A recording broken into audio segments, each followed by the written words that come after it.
Well, Deuteronomy chapter 31. We are moving forward with the story, finally, of the children of Israel. Now, in this chapter, these are the instructions Moses is giving to Joshua. Joshua's about to lead the people into the promised land for reals, and Moses is going to depart and go his separate way. So there's some admonitions and some warnings and some things in here, almost a contradiction. In here, it almost feels like on face value the Lord contradicts himself, but we're going to talk about that to give you some ideas. So Moses counsels Joshua and all Israel to be strong and of good courage. The law is to be read to all Israel every 7 years. So that's that Jubilee year. If you remember right, all the debts are forgiven every 7 years. It's a big year where everybody shares a lot of their harvest and stuff in common with each other. And they're going to read the law. The whole law of Moses is to be read to the children of Israel in that year as well. The children of Israel will follow false gods and corrupt themselves. So that's a prophecy that we have in here as well. It's been foretold a little bit through, and we're going to hear it again, unfortunately. Now, Hugh Nibley, in his book Approaching Zion, has some commentary on these last few chapters of Deuteronomy. So I wanted to read that to start this. He says, the last 4 chapters of Deuteronomy are devoted to the most harrowing, detailed prophetic descriptions of what will happen to Israel if the people do not walk up to all the covenants. The Lord insists on a viable equation, and that is this: the promise on the land is equal to the curse. The greater the blessing if the laws are kept, the greater the curse if they are broken. This vast land is yours, and in giving it to you, quote, behold, I set before you this day a blessing and a curse. Close quote, for there is no contract without a penalty clause. A blessing if ye obey, and a cursing if ye will not obey. It's Deuteronomy 11, 26 through 28. Now the Lord orders the heads of 6 tribes to pronounce the blessing on the people as they enter the land. Remember, this was last chapter. We talked about the 2 hills. They'll have 6 of the people stand up on one hill and pronounce blessings, and the other 6 will stand up on the hill, pronounce the cursing, basically. And the heads of 6 others will to curse the people with a loud voice. And after each blessing and cursing, all the people cry amen, formally accepting the conditions. Now great stones are set up and inscribed in bold, plain, legible letters so that no one can ever forget what they are committed to. Then Moses and all the priests address the people, telling them that they are formally and legally the people of the Lord, henceforward under obligation to obey his voice, observe his rules, and carry out his commandments. This is actually Deuteronomy 27 went into a lot of detail on this. After listing all the blessings in the first half of chapter 28, Moses turns to the second half, beginning, but if thou wilt not hearken, these curses shall come upon thee, as 28:15. Then he lists the same blessings, but in reverse. Same blessings, but in reverse. The curses will dog you in all your undertaking until thou be destroyed, and until thou perish quickly. Deuteronomy 28:20. This is the Book of Mormon situation also, which is characteristic only of Israel to this degree. Other nations have sinned and suffered, and they are still in existence, still sinning and suffering after thousands of years. But in the old world and the new, Israel was smashed and scattered. Epidemics, war, and drought will wipe you out. So that's a nice little recap that Hugh Nibley did. I thought was really succinct in understanding this, okay? The Lord has made it super easy for Israel to realize that the choice is in their hands. You can be blessed, you can be cursed. Which one happens is completely up to you. So this is so important that we have this here. And I think this is a good thing for us to realize is whenever we make choice, there's consequences, good and bad. So when we pick up one end of a stick, we're also picking up the other end of the stick. So we need to be aware of those consequences and which set of consequences would we prefer to have, basically. So it's very clear to the children of Israel, if you keep the commandments, you'll be blessed and prosper greatly. If you don't keep the commandments, you're screwed. It's going to turn bad for you. And unfortunately, we know from our perspective, they didn't keep the commandments, unfortunately, and it went really bad. So this is kind of fascinating because if you think about it, the rest of the Old Testament is basically playing out what happens to the children of Israel after they got the law. It's going to play out and verify and prove the law was right. Basically, even in the New Testament, we still get some of that as well. So let's jump in here. Verse 1, and Moses went and spake these words unto all Israel. And he said unto them, I am 120 years old this day. I can no more go out and come in. Also the Lord has said unto me, thou shalt not go over this Jordan. So he's getting old and tired. He's not able to move around as much. And of course, the Lord said that he's not going over to Jordan. Verse 3, the Lord thy God, he will go over before thee, and he will destroy these nations from before thee, and thou shalt possess them. And Joshua, he shall go over before thee, as the Lord has said. And the Lord shall do unto them as he did to Sihon and to Og, king of the Amorites, and unto the land of them whom he destroyed. For remember, those are the countries that they fought against Israel. They resisted Israel instead of letting him pass through, and they tried to destroy him, and it didn't go well. They were utterly wiped out. Basically, no one was left alive. They burned all their houses down, gone. Basically, history's going to forget them, at least for the most part. Now, verse 5, and the Lord shall give them up before your face, that ye may do unto them according unto all the commandments which I have commanded you. Be strong and of a good courage. Fear not, nor be afraid of them. For the Lord thy God, he it is that doth go with thee. He will not fail thee, nor forsake thee. So there's the big promise that God is going to go with you as you enter this land, this promised land, and interact with these people. God is on your side. Don't worry about him. He's going to help you take care of them, basically. Verse 7, and Moses called unto Joshua, and said unto him in the sight of all Israel, be strong and of good courage, for thou must go with this people unto the land which the Lord hath sworn unto their fathers to give them, and thou shalt cause them to inherit it. So basically saying, Joshua, you are going to lead these people. You're going to help them move forward. So now all Israel knows that Joshua is going to be their leader. Verse 8, and the Lord, he it is that doth go before thee. He will be with thee. He will not fail thee, neither forsake thee. Fear not, neither be dismayed. So he told Joshua specifically, God is going to be with you to help you in this. Verse 9, and Moses wrote this law and delivered it unto the priests, the sons of Levi, which bear the ark of the covenant of the Lord, and unto all the elders of Israel. So the law, this whole law of Moses, so we've just learned in the last couple chapters a little bit more of a summary of a lot of those principles and laws. I remember part of it was with the 10 Commandments and those kinds of things all pulled together into this law. So Deuteronomy has really tried to succinctly pull together the law from all the writings and things. Let's see. All right, verse 10, and Moses commanded them, saying, at the end of every 7 years, in the solemnity of the year of release, in the Feast of Tabernacles, when all Israel is come to appear before the Lord thy God in the place which he shall choose, thou shalt read this law before all Israel in the hearing. So he's telling the priests, when they gather every 7 years to do the Feast of Tabernacles, you read them the law. Here it is. I've written it all down. You can have it. You're going to read it to them. So verse 12, gather the people together, men, women, and children, and thy stranger that is within thy gates, that they may hear, that they may learn, and fear the Lord your God, and observe to do all the words of this law. And that their children, which have not known anything, may hear and learn to fear the Lord your God, as long as ye live in the land whither ye go over Jordan to possess it. So teach the adults and help them to remember the law, and then teach it to the children at the same time, so they grow up with that law and are able to remember it and understand it and accept it, and live it basically as they go on. All right, verse 14, and the Lord said unto Moses, behold, thy days approach that thou must die. So this is revelation to Moses. Call Joshua and present yourselves in the tabernacle of the congregation, that I may give him a charge. And Moses and Joshua went and presented themselves in the tabernacle of the congregation.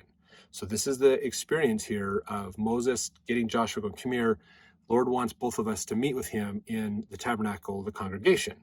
Remember, that's the bigger outer part of this portable temple that they have, the big courtyard. So they're going into there, and this is what's happening to both of them. Verse 15, and the Lord appeared in the tabernacle in a pillar of cloud, and the pillar of the cloud stood over the door of the tabernacle. So that's the entrance into it. Verse 16, the Lord said unto Moses, behold, thou shalt sleep with thy fathers, and this people will rise up and go a-whoring after the gods of the strangers of the land, whither they go to be among them, and will forsake me and break my covenant which I have made with them. So this is God himself telling Joshua and Moses, they're not going to keep these commandments. They're not going to keep this law. They're going to break it and forsake me. Verse 17, then my anger shall be kindled against them in that day, and I will forsake them, and I will hide my face from them, and they shall be devoured, and many evils and troubles shall befall them. So that they will say in that day, are not these evils come upon us, because our God is not among us? And I will surely hide my face in that day for all the evils which they shall have wrought, in that they are turned unto other gods. So God is telling Moses and Joshua what the future is for the children of Israel. He's just going, look, guys, they're not going to follow this. And then I'm going to get upset because they're not following the commandments. They're going to forsake me and worship other gods and not me. And it's going to get me mad, and they're going to be destroyed. All the cursings that the law is pronouncing are going to happen, basically. So here's the instruction, verse 19. Now therefore, write ye this song for you, and teach it the children of Israel. Put it in their mouths, that this song may be a witness for me against the children of Israel. For when I shall have brought them into the land which I swear unto their fathers, that floweth with milk and honey, and they shall have eaten and filled themselves and waxen fat, then will they turn to other gods and serve them and provoke me and break my covenant. So this is, they're putting a song together to remind Israel of what's going on. But it's fascinating. If you look at that in verse 20, we learn, of course, that it's so hard times. Hard times make hard people. Hard people improve things and make good times. And really, God usually is in there. They pray to God. This is the pride cycle, basically. We see this and learn a lot in the Book of Mormon about this. It's a little bit more apparent in that book, I should say, but it's still in all the other books of Scripture too. Is you get people who are downtrodden, who are suffering, who have hard times, and they pray to God. They need something outside of them to help them. They pray to God. God blesses them. They get prosperous. And as they get prosperous, unfortunately, instead of prospering and saying, thank you, God, for helping us, continue to help us, and what can we do to worship you? They get prosperous and forget God, okay? So they have God now. Basically, they've gone through that hard times in Egypt. They have God. Now they're going to get more blessings and more prosperity as the commandments are here, as they build themselves up. They're blessed of God. But as they make it through that last part, they get down to the bottom and they forget God. And as they forget God, then come the cursings and the punishments and the problems, basically. This is the pride cycle. This is the pride cycle here, right? Basically, just itemized out for us. So, let's see, verse 21, it shall come to pass when many evils and troubles are befallen them, that this song shall testify against them as a witness. For it shall not be forgotten out of the mouths of their seed. For I know their imagination which they go about, even now, before I have brought them into the land which I swear. Moses therefore wrote this song the same day and taught it the children of Israel. Now, he says this song, and it's probably so talking about this prophecy of what's going to happen kind of thing. It could be what we've just been told is literally the song. It's a little bit of poetry put to a rhythmical sound, and put it together, basically. But so like verse 20 actually could be the song. Basically, it's a kind of a rhythmical poem put to a rhythmical sound, basically. They didn't have songs like we have today back then. It was a little different. But it could be that this is explaining it, but they put it into a song form that might be a little different than what we have written here. I'm not 100% sure on that. If you know, I'm assuming it's verse 20 is the song. That's the lyrics in this song, basically, the little hymn. But we're not 100% sure. But the beauty is they're putting this together, and so when the bad things happen, they can look back and go, well, God warned us.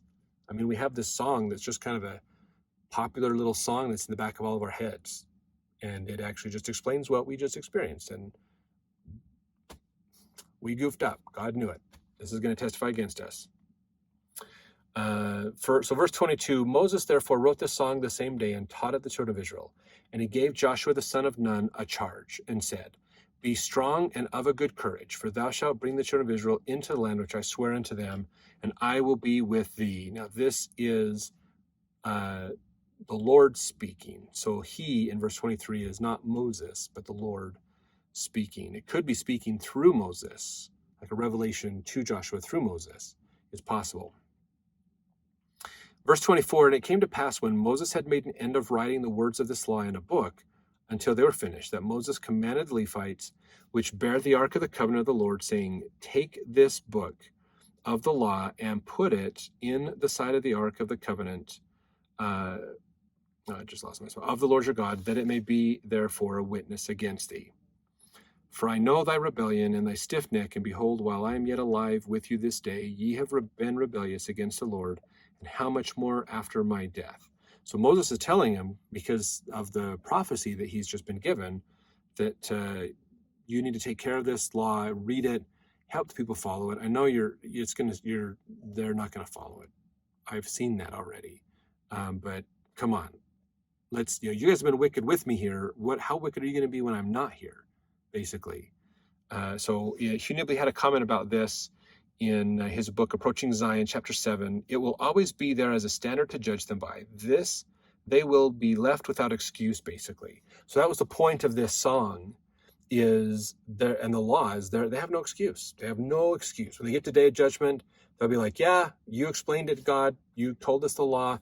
You explained the blessings. You explained the cursings. We made the bad choice. There is no way that they can excuse what they've done. No way to blame somebody else or anything, basically. And that's part of why we have the laws and things we do, and sometimes why we're put in the situations we are, is to test that, to see, are we willing to keep those commandments or not? And again, it's all about answering that question of are we worthy of those blessings of celestial kingdom or not? For the next life. All of them will be answered in the day of judgment, and there will be no reason, no justifications, no concerns as to why we go to the kingdom of glory we do. We're going to be like, yeah, this is what we deserve. When all honesty is put out there, can't lie about anything, we will know that it was our choice, our responsibilities, our accountability that has basically got us to where we're at and where we're going. So if you want, the beauty is this life, you can choose where you want to go in the next life. So if you want to go to the celestial kingdom, then do it now. Just focus on it now. Make that an effort and keep those commandments and do those things now that'll help you get there. It's just easier that way. That's what this life is about. So he says here, verse 28, gather unto me all the elders of your tribes and your officers, that I may speak these words in their ears and call heaven and earth to record against them. For I know that after my death you will utterly corrupt yourselves, turn aside from the way which I have commanded you, and evil will befall you in the latter days, because ye will do evil in the sight of the Lord, to provoke him to anger through the work of your hands. So he even makes a comment in there for the latter days, which is pretty cool, that you're going to have problems in the last days. And we could probably point that to Holocaust, is probably what Moses was prophesying right there, is one way we could look at that being fulfilled. Verse 30, but there's probably other things that would fulfill that as well, basically. But just there's a lot of challenges they're going to have because they went away from God, basically. So verse 30, and Moses spake in the ears of all the congregation of Israel the words of the song until they were ended. So this is wrapping everything up for Moses, basically. And let's jump to chapter 32 as we're just wrapping all this up and getting ready for the children of Israel to enter that promised land.